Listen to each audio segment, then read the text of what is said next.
بسم الله الرحمن الرحيم. الحمد لله رب العالمين، والصلاة والسلام على سيدنا وعظيمنا وحبيب قلوبنا وشفيع نفوسنا أبي القاسم محمد. اللهم صل على محمد وآل محمد وعلى أهل بيته الطيبين الطاهرين وأصحابه الغر الميامين. الحمد لله الذي جعلنا من المتمسكين بولاية سيدي ومولاي علي بن أبي طالب. اللهم صل على محمد وآل محمد. الحمد لله الذي هدانا لهذا وما كنا لنهتدي لولا أن هدانا الله. أما بعد، يقول الله في كتابه الكريم: بسم الله الرحمن الرحيم. لقد نصركم الله في مواطن كثيرة ويوم حنين إذ أعجبتكم كثرتكم فلم تغن عنكم شيئا وضاقت عليكم الأرض بما رحبت ثم وليتم مدبرين. The first of our salawat in honor of Rasulullah Muhammad sallallahu alayhi wa alihi wa sallam. اللهم صل على محمد وآل محمد. The second in honor of Amir al-Mu'mineen Ali ibn Abi Talib. اللهم صل على محمد وآل محمد. The third with your loudest voices in honor of the Imam of our time, Imam Sahib al-Asr wal-Zaman. اللهم صل على محمد وآل محمد. Respected scholars, brothers and sisters, Assalamu alaikum wa rahmatullah wa barakatuh. وعليكم السلام ورحمة الله وبركاته. Imam Ali ibn Abi Talib, salawatullah wa salamuhu alayhi. اللهم صل على محمد وآل. Greatest performance on the battlefield was his performance on the day of the Battle of Hunayn. He never displayed a performance like the performance which he gave on the Battle of Hunayn. And indeed, this performance is seen by many as the greatest performance by any Muslim warrior in the history of the religion of Islam. Indeed, you find that this performance is one which is unparalleled in what was the last battle under the leadership of the Holy Prophet, peace be upon him, and his family. You find that the Battle of Hunayn is one of two battles mentioned within the Holy Quran. There are only two battles in the Holy Quran which are mentioned by name. The first of them is the Battle of Badr, and the second of them is the Battle of Hunayn. Uhud is not mentioned by name in the Quran. Khaybar is not mentioned by name in the Quran. Whereas you find that Badr and Hunayn are both mentioned by name in the Holy Quran. Badr is mentioned by name in Surah 3 verse 123. When Allah subhanahu wa ta'ala says, لَقَدْ نَصَرَكُمُ اللَّهُ بِبَدْرٍ وَأَنْتُمْ أَذِلَّةٌ. Allah subhanahu wa ta'ala gave you victory at Badr when you were small in number and weak. And the second battle mentioned by name in the Quran is Hunayn. In this verse, Surah 9 verse 25, you find that Allah subhanahu wa ta'ala says, لَقَدْ نَصَرَكُمُ اللَّهُ فِي مَوَاطِنَ كَثِيرَةٍ وَيَوْمَ حُنَيْنٍ. Allah gave you victories in a number of wars and in the day of Hunayn. You find that if Allah mentions a particular battle by name, it highlights that this battle has to be examined in depth, no doubt. Because Allah subhanahu wa ta'ala could have mentioned all the other battles by name, but He decides to mention the first battle of Islam and the last battle of Islam by name. When He mentions the first and the last by name, you find therefore that the event of Hunayn, without a doubt, was a battle of the utmost importance. But when He concludes the ayah, Allah highlights the importance of the stand of Ali within this ayah. Why? Because the ayah says, لَقَدْ نَصَرَكُمُ اللَّهُ فِي مَوَاطِنَ كَثِيرَةٍ وَيَوْمَ حُنَيْنٍ إِذْ أَعْجَبَتْكُمْ كَثْرَتُكُمْ. On the day when your numbers made you proud. فَلَمْ تُغْنِ عَنْكُمْ شَيْئًا. And your numbers were of no avail to you. وَضَاقَتْ عَلَيْكُمُ الْأَرْضُ بِمَا رَحُبَتْ ثُمَّ وَلَّيْتُمْ مُدْبِرِينَ. The earth became tight for you and you ran away from that battle. On that battle, the Battle of Hunayn, the number of companions who ran away that day made it clear, without a doubt, that Ali ibn Abi Talib had a special position within the religion of Islam. That there's no doubt. Because when you see the number of companions who ran away on that day, it's highlighted that Amir al-Mu'mineen had a particular position. A position where on that day he remained firm and highlighted his loyalty and his bravery towards the religion of Islam. Therefore you found that Imam Amir al-Mu'mineen's exploits on the day of Hunayn would be remembered by Muslims forever. In which way? You'd find that later on in the du'as of Ahlul Bayt, there would be a mention of the day of Hunayn and Ali ibn Abi Talib. In the khutbahs, you'd find that the Ahlul Bayt would mention the day of Hunayn. Therefore you found that in the 8th year after Hijrah, 3 years before Rasulullah died, at the age of 30, Imam Ali ibn Abi Talib gives his most outstanding ever performance. If you were to ask many people, what do you know of Ali's outstanding performance? Those who would have heard my lectures would have said, well, Badr was great, Uhud was great, Khandaq was great, Khaybar was great.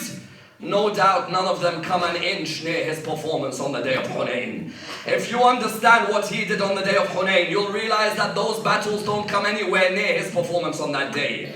The day of Hunayn remains solely for the son of Abu Talib. Therefore, I'd like to examine his performance on that day in order that we're able to understand the exploits and the bravery that he displayed. And I'd like to do this in the following stages. Number one, what made the Holy Prophet come to conquer Mecca, considering he had signed a peace treaty at Hudaybiyah a couple of years earlier? Number two, when the Prophet entered Mecca, did he forgive Abu Sufyan or did he kill him? Number three, when the Prophet left Mecca, did he appoint someone as his successor or did he leave it for the people to decide who succeeds him in Mecca? Number four, which two famous Arab tribes said, if the Arabs of Mecca want to give in to Muhammad, we the two Arab tribes will never give in to him. If he wants to, let him show his bravery and come and fight us on our land. Number five, how did Khalid ibn al-Walid miscalculate the way to fight the Arabs of the mountains? Number six, how was Imam Ali ibn Abi Talib left alone on the battlefield? And what did he say the moment he realized there was only 7 around him against 4,000 of the opposition? Number 8, what usage of the Battle of Hunayn was made in Dua Nudba to be recited on Friday mornings? And number 9, how did Imam Zayn al-Abidin tell Yazid in his face about the Battle of Hunayn and its importance? Let me examine this and finish this topic off completely. Many people ask the question that how is it that the Holy Prophet went to enter Mecca, considering 2 years earlier he had signed a treaty of peace with the Meccans? We know very well that when the Hudaybiyah treaty was signed, how many years was the peace between the Meccans and Rasulullah? 10. The Holy Prophet had said, for 10 years there's going to be peace between the Meccans, the Quraysh, and between his lot in Medina, the Muslims. You found therefore the Prophet had no intention of ever conquering Mecca in that way. The Prophet, however, wanted to make sure that their hypocrisy was exposed, yes? He said to them, do you agree that if I don't come in and fight you, do you agree for 10 years there'll be peace? They said yes. He said, okay, very well. Then I will not come in, you continue to live in Mecca, we'll live in Medina. The Meccans saw that the Muslims were defeated a couple of years after Hudaybiyah at the Battle of Mu'tah. I don't know how many of you here have been to the ziyarah of Ja'far al-Tayyar in Jordan. Those of you who have been to the ziyarah of Ja'far al-Tayyar in Jordan, Ja'far al-Tayyar is buried in Mu'tah. Mu'tah, Ja'far al-Tayyar, Abdullah bin Rawaha, and Zayd bin Haritha were killed in Mu'tah. When they were killed in Mu'tah, the Christians had annihilated the Muslim army. And Khalid and Walid came back without any victory whatsoever. When the Meccans heard this, they thought, you know what? If the Muslims have just been defeated at Mu'tah, that means Muhammad is not as strong as he thinks he is. So why don't we now begin to break the treaty and begin to kill his people one by one? What they did was that any Muslims who were present in Mecca, they'd ambush them in the middle of the night and kill them. When they'd ambush them, the news reached Rasulullah. Rasulullah said, are you telling me the Muslims are being killed? They said, yes. He said, which Muslims are being killed? They said, from the Banu Khuza'ah. He said, so they broke the Hudaybiyah treaty? He said, yes. He said, very well, that's it. I made a peace treaty with them. The idea of the peace treaty was what? Was that we're going to enter Mecca to perform our Umrah. But the idea was also that there wasn't going to be any killing between us. When the Holy Prophet realized that they had killed the Muslims, he turned around to the Muslims in Medina. He said, "Are all of you coming with me to Mecca? I am not going there anymore to make a treaty. This time I enter Mecca, and this time the banner of Islam will be on the Kaaba, and this time Adhan will be recited by Bilal, and this time the idols of Quraysh will be broken. Are all of you ready to join me?" They said, "Ya Rasulullah, all of us are ready to join you." This was when, in the 8th year after Hijrah, 3 years before he dies, he tells all his companions, "Are you with me?" They said, "We're all with you." He marched down to Medina with 10,000 companions. When he marched down to Mecca with 10,000, when he marched down to Mecca with 10,000 companions, as they were leaving in the month of Ramadan, they were actually leaving on the 8th of Ramadan, they got to Mecca.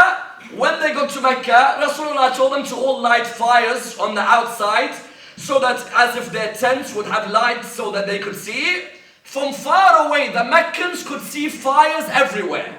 When the Meccans saw fires everywhere, Abu Sufyan started getting scared, because he knew Muhammad now has come and this isn't going to be a treaty anymore. Now when Rasulullah comes, he has an intention. He wants Mecca back. Abu Sufyan asked Abbas, the uncle of Rasulullah. He said to him, "What shall I do?" Abbas said to him, "Listen, you can come with me. You really have no option. Come with me and join the religion of Islam. Now that Prophet Muhammad is coming." He said, "But what if Muhammad kills me for what I've done? My wife ate the liver of his uncle. My wife is the one who ate the kidneys. My wife is the one who tortured his companions." Abbas said, "Muhammad is not that type of man. He is a man of charity and a man of forgiveness. You've misunderstood him all this time. Come with me, we will go." Abbas took Abu Sufyan towards Rasulullah. Rasulullah had not yet entered Mecca. When Rasulullah saw Abu Sufyan was nervous. What's Muhammad going to do to me? Rasulullah turned around to him and said, "Abu Sufyan, do not worry. All of you now, you want to join the religion of Islam. There is no harm in you joining." Umar ibn al-Khattab was there at the time. He wanted to kill Abu Sufyan. Yes? Rasulullah said to him, "Sit down." Even Abbas, son of Abdul Muttalib, said to Umar, "Wait. Abu Sufyan is under my protection. You cannot touch him." You found that Abu Sufyan joined the religion. But he joined the religion and is counted as one of the tulaqa. What are the tulaqa? The tulaqa are those who joined Islam after the opening of Mecca, yes? The ones who didn't join because they loved Islam. They joined because they are thinking the safety of our lives is when we join this religion. Correct or no? The tulaqa cannot become khulafa in Islamic political thought. You know why? Because you don't know if he's joined Islam sincerely or not. That's why Sayyidah Zainab looks at Yazid in his court in Sham, and she says, "Amin al-adli ibn al-tulaqa." Is it just, O son of those who were freed, that you place your wives behind a curtain while the daughters of Rasulullah have no curtain to protect them? Therefore you found Abu Sufyan joined. Rasulullah now took the companions. Rasulullah and Ali ibn Abi Talib knew one thing. There was definitely a treachery on the line. Yes? Didn't trust everyone around them. When they knew there was a treachery, they found out that one of the companions had sent a letter with one of the Muslim women. Subhanallah, Quran says, "Al-munafiquna wal-munafiqat." Yes? Sometimes the hypocrite men, sometimes no, let the woman, because no one will think she'll do the bad thing. It's always the men. I'm not surprised in Iraq recently when they find suicide bombers who are women, correct or no? Because no one ever imagines it's the men. You found that the woman was carrying a letter to the Meccans. Muhammad's on his way. Make sure all of you get ready. When the letter was known, Ali ibn Abi Talib smelled something. He smelled that there's someone who's got a letter sending it. He went with about 5 companions to capture the person. The person wouldn't admit, he wouldn't admit. Imam Amir, when he took out the sword, he said, "Listen, you tell me now, otherwise your life's over. Tell me, where is the letter?" He said to him, the person, the companion was called Hatib bin Abi Balta'a. He said to him, "The letter, here it is." The letter was found. It was a letter of treachery to the Meccans. They wanted to inform the Meccans that Rasulullah is about to enter. Rasulullah therefore took his companions. All of them entered Mecca. Some of these companions hadn't seen their families for a long time. They went and saw their families. Ali ibn Abi Talib, the first thing he did was what? He entered and he went to look for a house because there was someone living in a house he needed to capture, who was a major troublemaker in Mecca. But the problem was, he was his sister's husband. Imam Ali ibn Abi Talib has two sisters, Jumana and Fakhita. He has three brothers, Talib, Aqil and Ja'far. His sister, her husband was one of the troublemakers. Ali ibn Abi Talib entered the house, but when he entered, you know, this is a dangerous time. You're entering to get Mecca back. As soon as he entered the house to get that, he was wearing a mask. His sister looked at him and said, "Who are you?" He said, "Where is your husband?" She said, "How dare you enter my house?" He said to her, "Where is your husband?" She said to him, "Do you know who my brother is?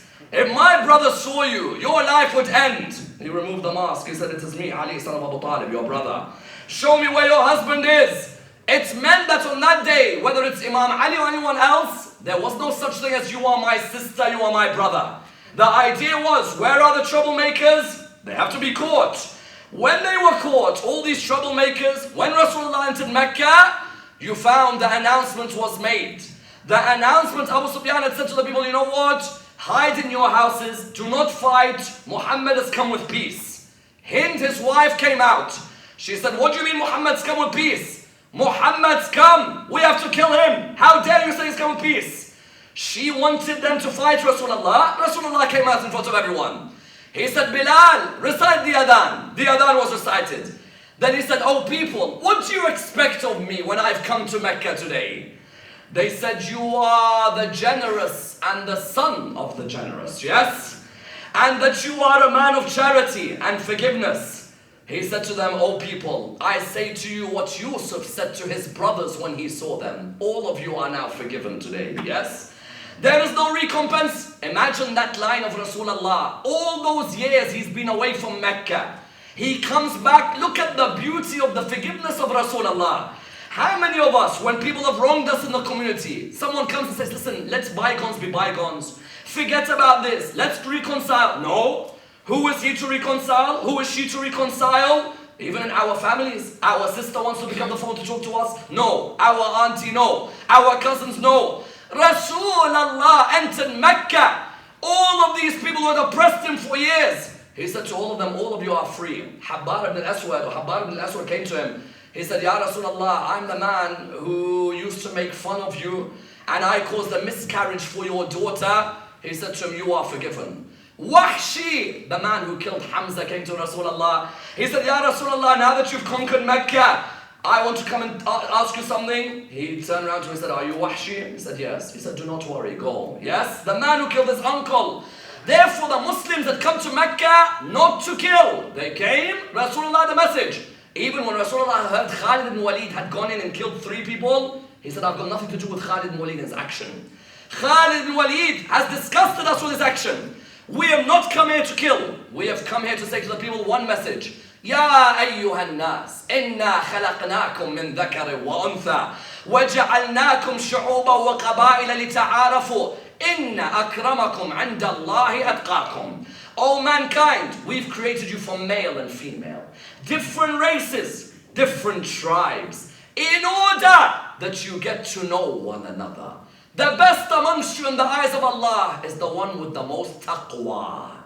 Not Bani Hashim, not Bani Umayyah, not black, not white. Whoever in Mecca has the taqwa, he's the best in the eyes of Allah subhanahu wa ta'ala. He then entered the Kaaba. He told Ali, son of Abu Talib, "Right on my shoulders." Yes. He said, "Do you see the idols in the Kaaba?" He said, "Yes." Exactly how many years? 20 odd years after Rasulullah was announcing his prophethood, now he walks into the Kaaba. Ali, son of Abu Talib, on his shoulders. He says to him, "Destroy the idols." The first of the idols to destroy is who? Hubal, the idol of Bani Umayyah. Ali ibn Abi Talib destroyed it. And that's why you have the famous lines of poetry. I don't know which one to be more happy with. The fact that I was standing on Rahmatan lil Alameen, or the fact that I was below Rabbil Alameen. Yes? An unbelievable line. Imam Ali ibn Abi Talib entered the Kaaba. The Kaaba up until that day was full of what? The Kaaba up until that day was full of idols. Now the Kaaba, once and for all, the idols were removed. Ali ibn Abi Talib did what his grandfather Ibrahim had done many years earlier and purified the Kaaba, and now Rasulullah made it clear. The people of Mecca, all of you are forgiven. Ali ibn Abi Talib with Rasulullah brought Mecca back to the religion of Islam. However, the tribes of Thaqif and Hawazin, two vicious Arab tribes. Thaqif produced some of the best warriors in the history of religion of Islam, correct or no? If I were to ask all of you now, when you hear the surname Thaqafi, who's the first one comes in your mind? Mukhtar, correct? Mukhtar al-Thaqafi. Mughira bin Shu'ba, Thaqafi. Yes? Who else is a Thaqafi? Hajjaj bin Yusuf, Thaqafi. Thaqif have ferocious warriors. They coupled themselves with Hawazin. They said, we hear the Meccans gave up Mecca to Muhammad once and for all. We hear Abu Sufyan has given up. They said to him, yes. He said, these Meccans don't have any strong warriors. We have the best of the warriors. If Muhammad thinks that he can control this area, let him fight us. They began to plot fights against the Holy Prophet. The Holy Prophet turned around to his soldiers. He said, listen, Thaqif and Hawazin have not accepted my call for unity in Mecca. I've come to Mecca after 20 years to say to everyone, those of you who hated me, now you're welcome to join me. And those of you who love me can live with me. But these lot are plotting against us. Are you ready for all of us to go towards them? They said, Ya Rasulullah, we are ready. 10,000 from Medina, 2,000 from Mecca, 12,000 of them left to go towards the fight within the Ta'if area. Thaqif had sent out lines of poetry. You know what they said? They said, Muhammad thinks he can come to us with thousands. He doesn't know that 3 of us can take on all of his thousands. Yes? They had 3 soldiers undefeated in war. 3 soldiers untouchable. These 3, before the battle had even commenced, had come out and said, Muhammad's soldiers, if he's lucky, remain loyal to him. Most of them will run away. Yeah, straight out. Most of them will run away. And in his army, there aren't many brave warriors. All 3 of us, what was their name? Malik bin Auf al-Nasri, Uthman bin Abdullah, and Abu al-Jardal. They said 3 of us can take on his whole army. There's only 1 young man he has in his army who we have to face. If we finish him, the army finishes. Yes? They knew Ali ibn Abi Talib was the only point of obstacle between them and destroying Islam. They said, all of Muhammad's soldiers are nothing compared to us. We are the soldiers of the mountains. None come near us, except whom? Except the son of Abu Talib. We've been waiting for years to face him one-on-one. Yes? It was a cry from the beginning. Rasulullah, now that he had conquered Mecca, he left Mecca. Did he leave appointing a successor or no? This is a vital question in Islamic political thought. You see, if Rasulullah leaves Mecca without appointing a successor, then everyone will say, I am his successor, correct or no?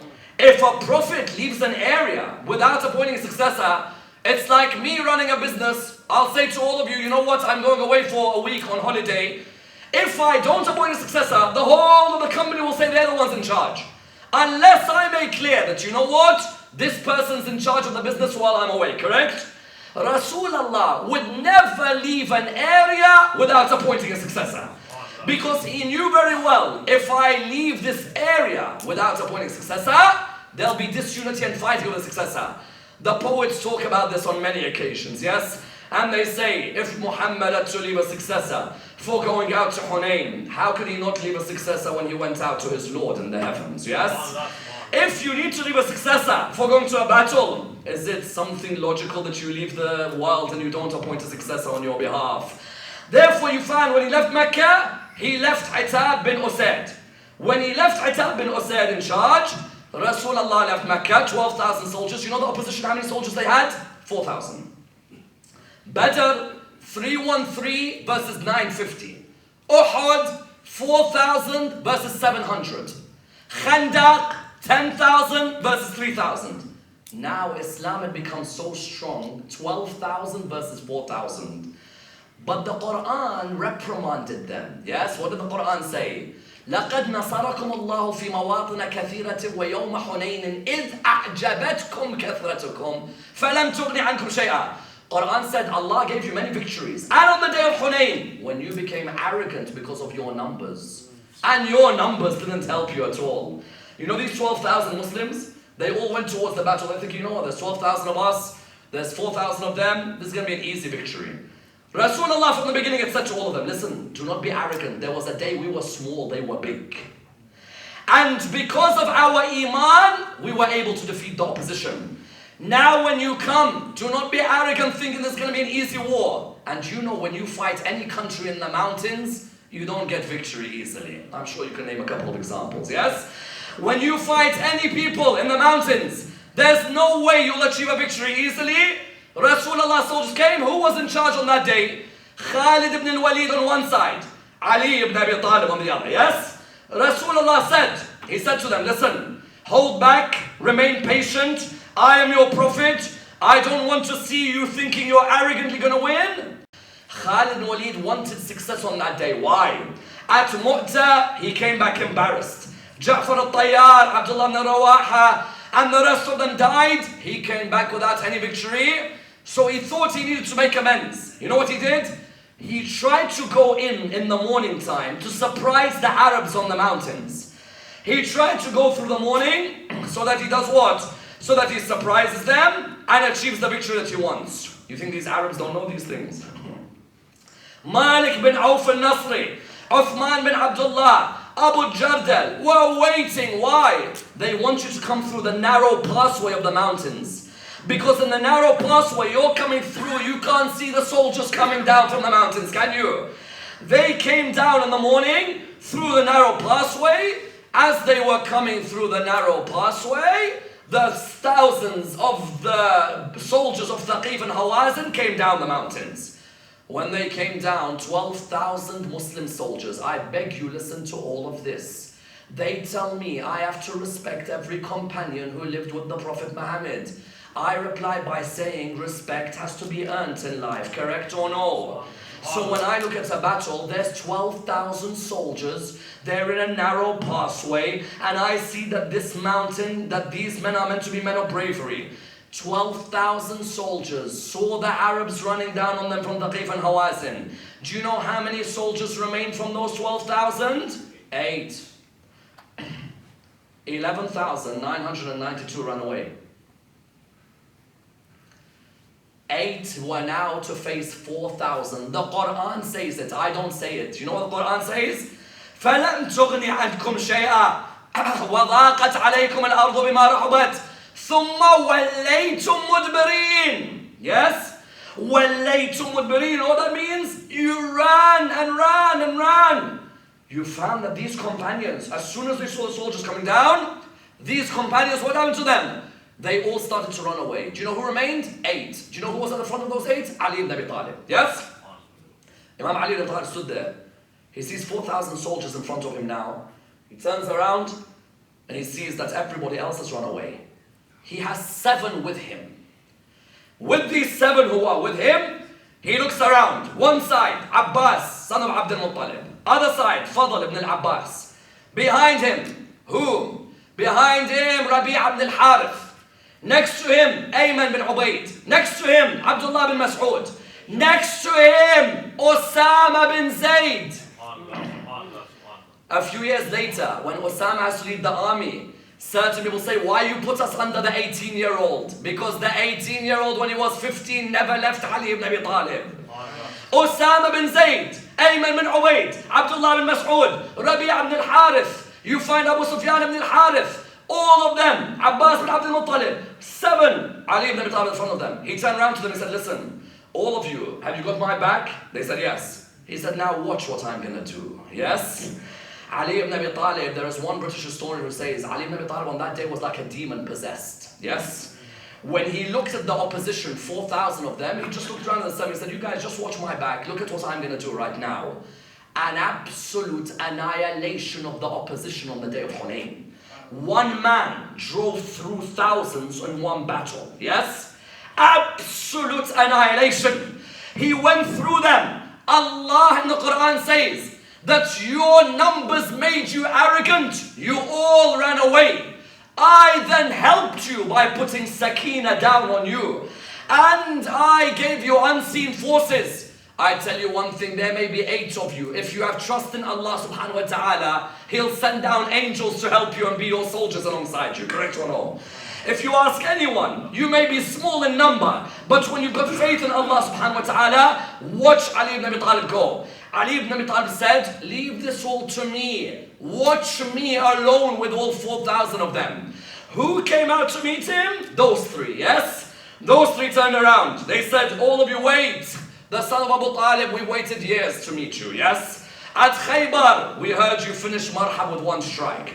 At Khandaq, Amr ibn Wit, what a CV, resume Ali ibn Abi Talib has, yes? Look at that resume, it's unbelievable, yes? Every name. And at what age? He's 30 on this day. At what age was he at Khaybar? 29. At what age was he in Khandaq? 27. At what age was he at Uhud? 25. Badr? 24. Ask yourself in your 20s, what did you give the religion of Islam? What did you give the religion of Islam in your 20s? That today you find people walking around their mosques proud. I have done X and I have done Y. Habibi, in your 20s, what did you give to Islam? Don't tell me I became religious in my 40s and my 50s. A Muslim is not someone who waits for Hajj or waits for marriage to become religious. A Muslim looks at the son of Abu Talib in his 20s and says, I want to be like my role model, yes?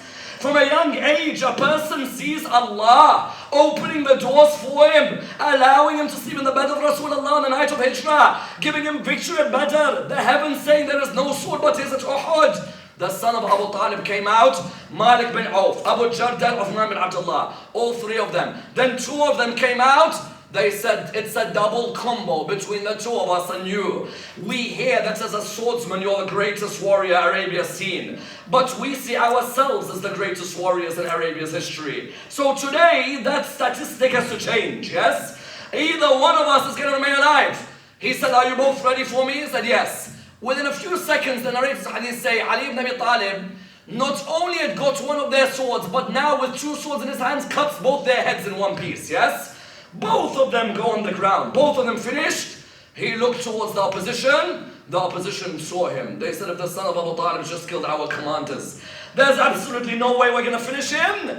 He was able to take the flag of the religion of Islam. And you know when those companions ran away, and by the way, the books mention their names, yes? If you want to, you can go and see who ran away, yes? And so the first time there's been a running away. Because when people come and tell me, these companions of Rasulullah, you don't know how great they are. I'm like, Habibi, am I someone stupid or no? I don't understand. Because when I'm looking in the Quran, in Uhud it says, وَمَا مُحَمَّدٌ إِلَّا رَسُولٌ قَدْ خَلَتْ مِنْ قَبْلِهِ الرُّسُلُ أَفَإِنْ مَاتَ أَوْ قُتِلَ انْقَلَبْتُمْ عَلَىٰ أَعْقَابِكُمْ. In Uhud, the Quran says, Muhammad is but a messenger. Messengers have come before him. If he dies or is killed, you run away and leave him alone? Yes? At Hunayn, it says what? فَلَمْ تُغْنِ عَنْكُمْ شَيْئًا وَضَاقَتْ عَلَيْكُمُ الْأَرْضُ بِمَا رَحُبَتْ ثُمَّ وَلَّيْتُمْ. You ran away. How many more battles do you want to run away from? I don't understand. Because if I'm meant to respect you, I can't have you run away to every single battle. Surely there has to be some sort of commitment. And you know when they ran away, you know what Abu Sufyan started doing? Abu Sufyan, when they ran away, Abu Sufyan thought this is going to be an easy victory. He started saying, Muhammad's magic is now over, yes? And then others were saying, Muhammad's sorcery is over. Others were saying, it's Muhammad's last day. They saw the son of Abu Talib come back with the flag of the religion of Islam, yes?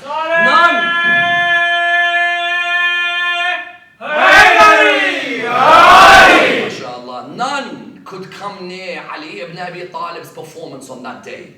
He came back.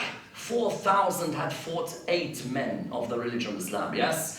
It went to show you, Islam wasn't about the quantity, it was about the quality of the believers, yes? Islam wasn't about gathering thousands. Islam was rather about how many have that firm faith, that certainty, that love for the religion. He came back, the wounds were on his body, but the flag and the banner of the religion of Islam was still in his hand, aloft. He returned back. You'd think that when he gives such a victory, if I gave such a victory for Islam, I would turn around and say, give me all the spoils of war, give me their shields, give me their swords. Ali ibn Abi Talib simply went to go and recite his prayers and his supplications, yes? There were others in Rasulullah's army, the audacity, others who had run away, come to Rasulullah. You know what they say to him? We hear that you're giving spoils of war to the new converts of the religion of Islam. Because you know what happened after the battle? In Islamic economics, after the battle, there is a segment of society, many of you may have read about them in the Quran. In the Quran, it says charity should go to who? To the poor and the needy and the orphans. Then there's a fourth segment. Al-mu'allafati qulubuhum. You've read al-mu'allafati qulubuhum? Many times people say, what's mu'allafati qulubuhum? When you read in the Quran, the translation is those whose hearts are inclined to Islam. A certain amount of sadaqah goes to the group of people whose hearts are inclined to Islam. Those who've just joined Islam, or those who are about to join Islam, a certain portion should go to them. Someone says, why? Because either number one, these people are about to join Islam, you welcome them to say you are as important as everybody else. Or number two, to avert their evil from ruining Islam. Yes? Because after Hunayn, when a certain amount of the spoils went to Abu Sufyan, you found certain people turning around to Rasulullah. They said, how dare you give these new Muslims more than us? As if they had given victory to the Muslims. Half of them had run away. Now they're saying, how dare you? One of them, Harquz bin Zuhair al-Tamimi, came to Rasulullah. He said, what's this? You give more to others. You're a man of injustice. Half of you have just run away from war. And now you have the rudeness to call Rasulullah a man of injustice. And then Rasulullah says, do not worry, be patient. That man, just be patient with him. Later on, that man fights Ali ibn Abi Talib at Nahrawan. That's one. Others, Rasulullah had given them a certain amount. The companions would come and complain. Rasulullah says a line I will never forget. It's in Sahih al-Bukhari, on the chapter of those whose hearts are inclined to the religion of Islam. You know what Rasulullah said? May Allah bless Nabi Musa alayhi salam. He faced more difficulty with his companions than I did with mine. Imagine what stage Rasulullah reaches. That number one, that is how saddened he is. Number two, he remembers Nabi Musa and says, if you think these companions are giving me trouble, Nabi Musa had more, of course. His companions ended up worshipping the calf. But what do you find? You find Imam Ali ibn Abi Talib had given victory to the religion of Islam. Did Imam come to Rasulullah and say, give me my spoils? Give me my booty? Give me the sword? Not at all. Imam Ali ibn Abi Talib had not asked for anything at all. Imam Ali ibn Abi Talib simply went back towards what he was doing. Rasulullah distributed what he distributed, and the Quran mentioned the victory on the day of Hunayn. Was the Quran the only book to mention this? No. Ahlul Bayt never ever forgot the victory on the day of Hunayn. That there's no doubt about. When you read the hadiths of Ahlul Bayt and the du'as of Ahlul Bayt, you find that the Ahlul Bayt themselves never ever forgot the role of the day of Hunayn. Because the day of Hunayn earmarked Ali ibn Abi Talib clearly as the man who remained loyal more than any other companion of Rasulullah. When 11,000 men run away and all claim to love you, and one man stays with 7 soldiers, it's highlighted his passion and his dedication to the religion. Therefore you found the Ahlul Bayt. Where did they remind us of the day of Hunayn? The first time they reminded us of the day of Hunayn was in Dua Nudba. Yes? Dua Nudba, try and recite Dua Nudba every Friday morning. That dua is your salutations to the 12th Imam of your time, Imam Sahib al-Asr wa zaman.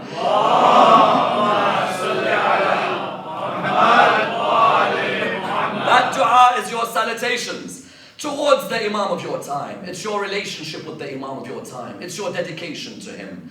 It's when you start looking at him and saying, where is Hassan? Where is Hussein? Where are the sons of Hussein? Where are those shining stars? Where are those bright moons? Where is the man who's the connection between the heavens and the earth? It hurts me that I see all the creation, but I don't see you, yes? That dua Nudba, one of the most beautiful du'as. In that dua, Ahlul Bayt mentioned that it was the hatred of those from Badr and Hunayn that led to the oppression of Amir al-Mu'mineen, yes? Because a lot of those who were the grandsons and the children of the soldiers at Hunayn wanted to take out their animosity on Imam Ali ibn Abi Talib and his children. And that's why I tell you, when you do your research on the 10th of Muharram, look at the names of those who butchered the body of Imam al-Hussein, yes? When you look at the names of those who butchered the body of Imam al-Hussein, you see the surnames of Thaqafi, Hawazin, Thaqif, Ta'if, Hawazin. The nephews and the cousins of those who Ali defeated at Hunayn wanted to take out their vengeance on Imam al-Hussein alayhi salam. That's why I tell you, there's one line. On the 10th of Muharram, until today, it hurts me every time I hear it. Imam al-Hussein alayhi salam came out on the 10th of Muharram. When he came out, it was his final moment when he came out. He stood in front of the opposition. He looked at them. He said, is not Khadija my grandmother? They said, yes. He said, is not Rasulullah my grandfather? He said, yes. He said, is not Fatima al-Zahra my mother? They said, yes. Is not Ali ibn Abi Talib my father? They said, yes. He said, is not Hamza my uncle? He said, yes. He said to them, then why do you want to kill me? Their reply, I will never forget.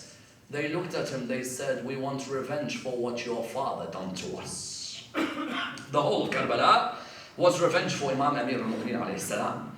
The exploits of Imam Ali ibn Abi Talib came back to haunt him, and they took it out on his son. You think it's normal to kill a human being? It's not. But to behead a human being and butcher him and make your horses trample all over his body, yes?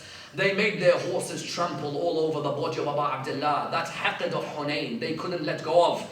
Hunayn and the defeat of Hunayn, they couldn't let go of. And that's why Imam Zayn al-Abidin in front of Yazid in Sham, the battle between him and Yazid in the words, was when Imam Zayn al-Abidin reminded Yazid, yes? Because Yazid was right in front of him, and the Imam was in front of Yazid.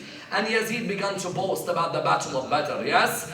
Yazid, when he boasted about the battle of Badr, what did he do? He said, ليت أشياخي ببدر شهدوا جزع الخزرج من وقع الأسل لا هلوا واستهلوا فرحا ثم قالوا يا يزيد لا تشل لعبت هاشم بالملك فلا خبر جاء ولا وحي نزل. Yazid looked at Imam Zayn al-Abidin. He said, I wish my ancestors from Badr were here, so they could see the way I poke the teeth of Abu Abdullah, yes? So they see the way I poke the eyes of Imam Hussein. He used to have the head of Imam Hussein next to him, yes? He would poke the eyes of Abu Abdullah. Then he'd poke the teeth of Abu Abdullah. And then Imam Zayn al-Abidin looked at him. He saw what he was doing to his father. Did what he was doing to his father affect him? No. Imam Zayn al-Abidin looked at him and said, you want to mention Badr? I'll tell you who we are. He looked at him, he said, oh people, Allah has granted us 6 and given us excellence in 7. He has given us generosity and patience and eloquence and forbearance and knowledge and the believer's affection for us. Then he said, Allah has given us excellence in 7. From us is whom? From us is the Holy Prophet. From us is Ali ibn Abi Talib. From us is Fatima al-Zahra. From us is Ja'far al-Tayyar. From us is Hamza. From us are Hassan, from us are Hussein. Those of you who know me, and those of you who don't, let me tell you who I am. I am the son of Mecca and Mina. I am the son of Zamzam and Safa. I am the son of the best of men to have circumambulated the Kaaba, and the best of them to have held the black stone in his Aba. I am the son of the man who was taken by Buraq through the air. I am the son of the man who led the angels in prayer. I am the son of Muhammad al-Mustafa. I am the son of Ali al-Murtada, the man who fought the disbelievers until they said, La ilaha illallah. Then he said what? Then he said, I am the son of the man who fought with 2 swords and pledged 2 allegiances and went on 2 migrations. Then he says, I am the son of the man, Baya bay'atain, Hajar hijratain. Yes? Then Al-Ibn man qatala bi Badr wa Hunayn. He said, oh Yazid, I am the son of the man who went on 2 migrations, who pledged 2 allegiances, and the son of the man who fought at Badr and Hunayn. He made sure Hunayn was mentioned in front of Yazid to remind him that just in case you try and finish the fada'il, the merits of my grandfather Ali ibn Abi Talib, then I will use your country to narrate his merits. I am the son of the believers, pious one, the descendants of the Prophet, annihilator of the polytheists, commander of the faithful,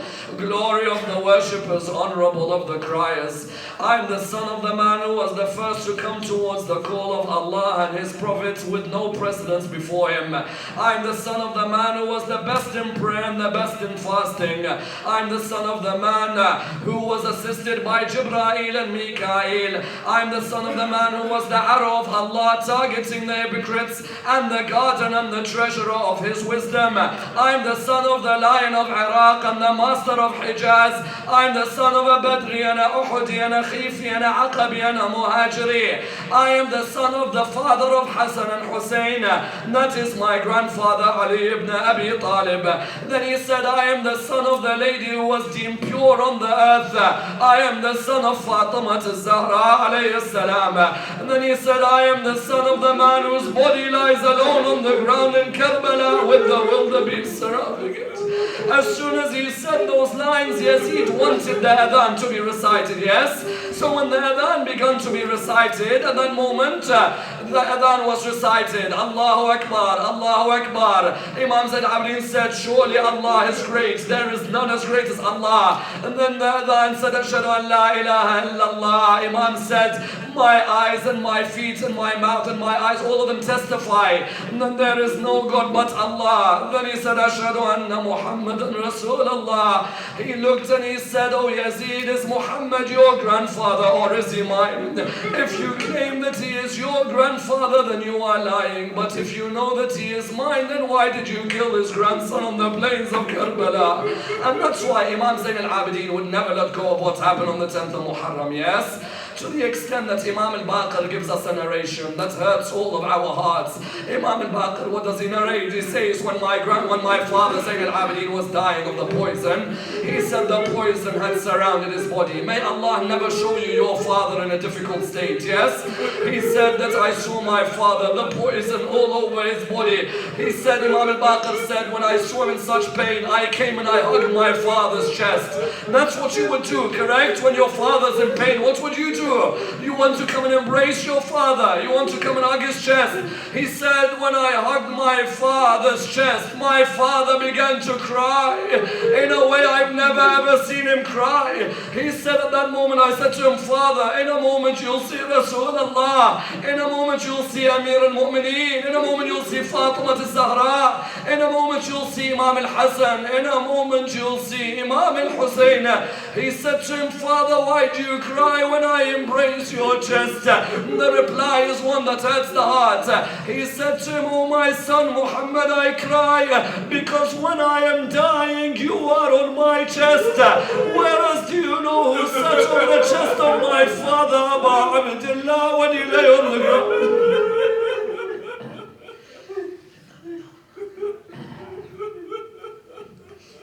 Inna lillahi wa inna ilayhi raji'un.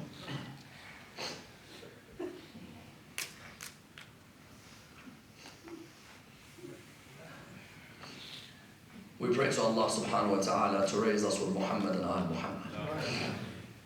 Ya Allah, raise us with the Imam of our time, Imam Sahib al-Asr al-Zaman. Ya Allah, allow us to be amongst his companions and those who follow his message. Ya Allah, allow us to honor the merits of Imam Ali ibn Abi Talib alayhi salam. Give us the good health that we are able to finish the seerah of Amir al-Mu'mineen alayhi salam. Ya Allah, allow us to continue in the service of Amir al-Mu'mineen alayhi salam. Ya Allah, this time next year, let us sit by the grave of Ali ibn Abi Talib in the land of Najaf. Ya Allah, let our cheeks rub on the grave of Imam al-Hussein in Karbala.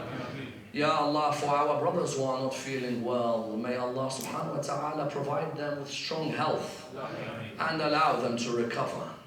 Our brothers Haji Saftar, Haji Shaini, Ya Allah, allow them to return back to full recovery, inshaAllah.